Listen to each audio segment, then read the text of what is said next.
Ladies and gentlemen, the crocodilians are nearly perfect killing machines.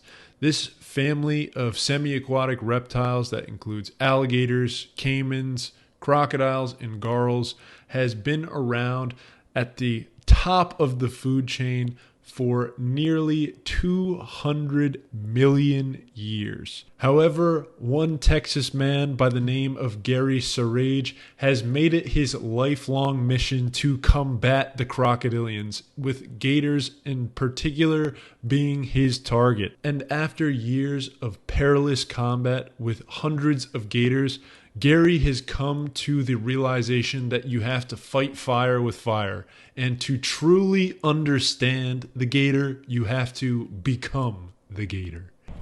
You know, I've caught thousands of alligators in my life.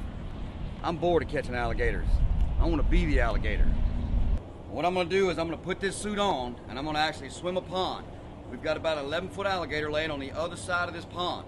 I'm going to see if I can completely swim up to that alligator.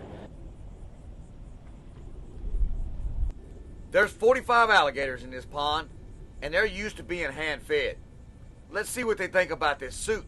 Absolute props to whoever poured their blood, sweat, and tears into this gator suit, because it is absolutely immaculate.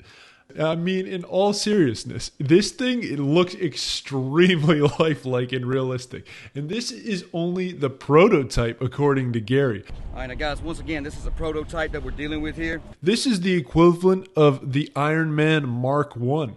I can't even imagine what Mark 2 is going to look like. And later down the line, when he has a whole fleet of gator suits, I mean, this is the equivalent of what Tony Stark constructed in a cave with a bunch of scraps. This alligator, he's coming off the bank to challenge me. Alligators on the bank know they're vulnerable.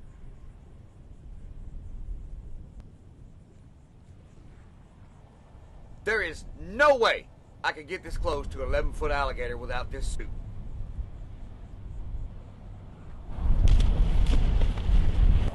Honestly, it reminds me of some of those crazy decked out Transformer Halloween costumes where people will be lying down on their stomach in a car, and all of a sudden they pop up in their Optimus Prime or Bumblebee or whatever. But this is the Gator edition.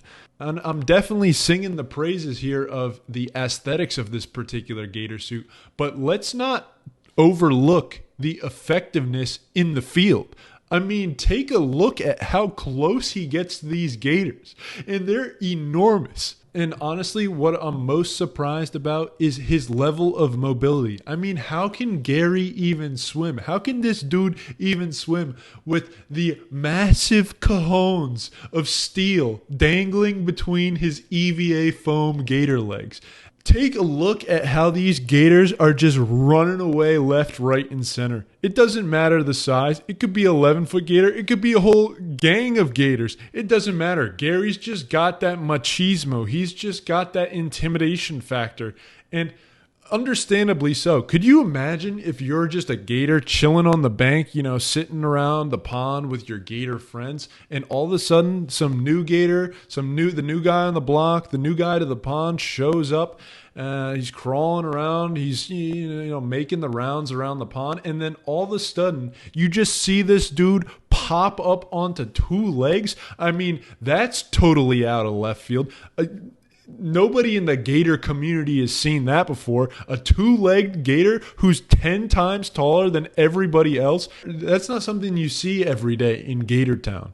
Not only did he don the gator suit, obviously that's the most important component, but you can see the dedication to his craft, because he's got the Bowie knife strapped to his shoulder in case push comes to shove and he needs to do a little hand-to-hand combat with one of these frisky gators.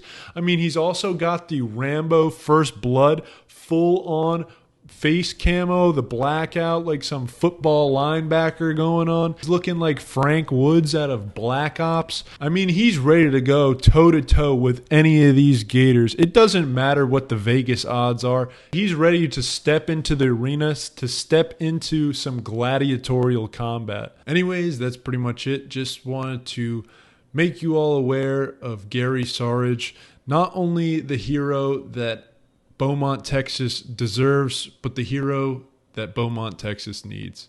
Thanks for tuning on in. We'll catch you next time. Adios, amigos.